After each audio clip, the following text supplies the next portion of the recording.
Hi everyone, welcome today from my office. I'm not usually sat in my office doing videos. Now, this is down to my little boy starting nursery, and I heard that illness can spread like wildfire, and thus it did.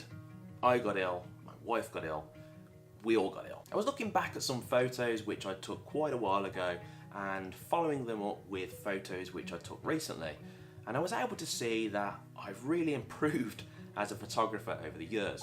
This is mainly down to the fact that I used to do a lot of editing on my photos. I used to over-edit them if anything, and now my photos don't really need editing much.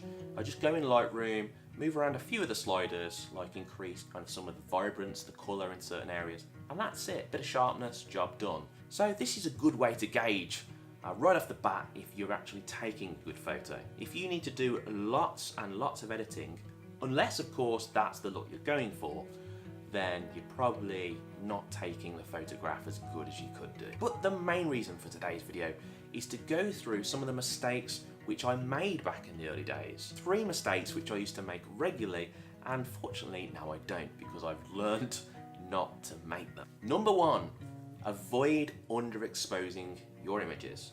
Now I should probably add to this, avoid really underexposing your images, because underexposing them a little bit is okay. Something I used to do a lot back early on is I used to underexpose my images significantly. The reason for this is because I didn't want to get blown out highlights, and I used to think this was the best way to do it. Underexpose the image, go into Lightroom, and then just simply bring up the shadows, and then you've got your detail back. It seemed like a no-brainer. Unfortunately though, there is a trade-off. The trade-off being that when you brighten or lighten your shadows, you're going to introduce, most times, noise into the image. Also some colour shifting and grain. Now this happens to be okay if you're just popping it along on Facebook or Instagram, because a lot of times people aren't zooming right into the image, so they're not able to see this grain. But if you're someone that wants to work with print, or even create your own prints or posters as part of your business, then you've got to really take control of this. And the best way to do this is to use your histogram. It's really simple actually. The histogram is on your camera already. You can enable this whatever camera you're using.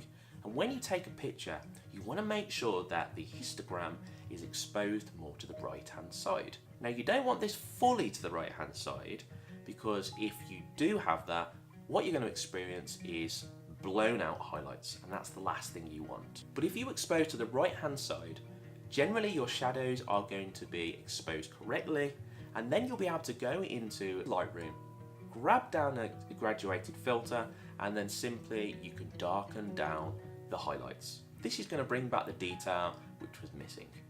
Number 2, don't let the view bewitch you. What the heck does that mean? Okay, so we've all gone to a location that is absolutely incredible. The weather is right, the light is right, and you're just so excited to take the picture. The first thing you do is you set up your tripod, plonk on the camera, get the settings dialed in, and you take your photos. Only to get home, load these photos onto the computer, and then to realise that you were standing in the wrong place. It's something I've done more times than I wish to remember, and yeah, I've finally learned from this. Something that I do to get around this happening is I actually get to the place, take in the view and feel the atmosphere and just enjoy it for 5 minutes. And then I set up my gear. This stops you getting overexcited and just doing stuff that you wouldn't normally do as a photographer, just making that little mistake which can cost you a great image.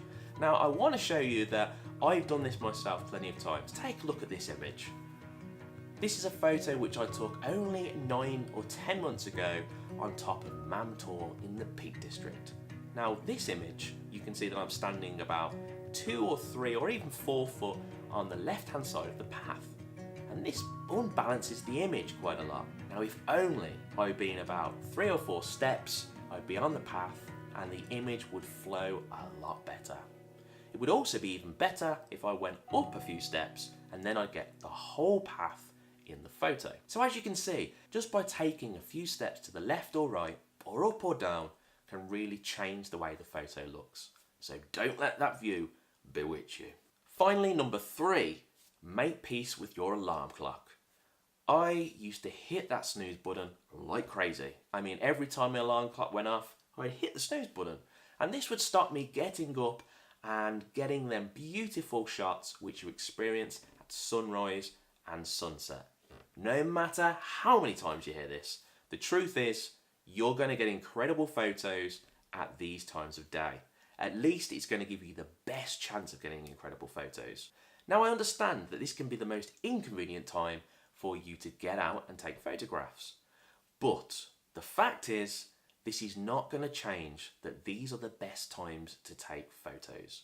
Now the way I got around this, and this may be completely different for you, is I felt bad and I didn't want to let my wife down because she was looking after our baby boy when I was out taking photos. So I discussed it with her and I explained that the best times for me to get the best photos were at these times of day. And then we came to an agreement where I'd go out once or twice every week and I'd shoot at these times. It means that I had plenty of time to be in the mornings and look after my baby boy as well. So there's the 3 mistakes that I used to make regularly. I'm hoping that these have helped some people watching the video, because these were 3 things which I overlooked or I didn't even know about, and I've been able to change these in my photography and I've benefited because of it. I hope you've enjoyed the video today, guys. Remember, next week I'll be back out on my photography adventures. I'm looking forward to that. And if you haven't already, I'd love it if you subscribe to the channel so you can watch more of my videos. If not, whatever you do today, have an amazing day and I hope to see you again really soon.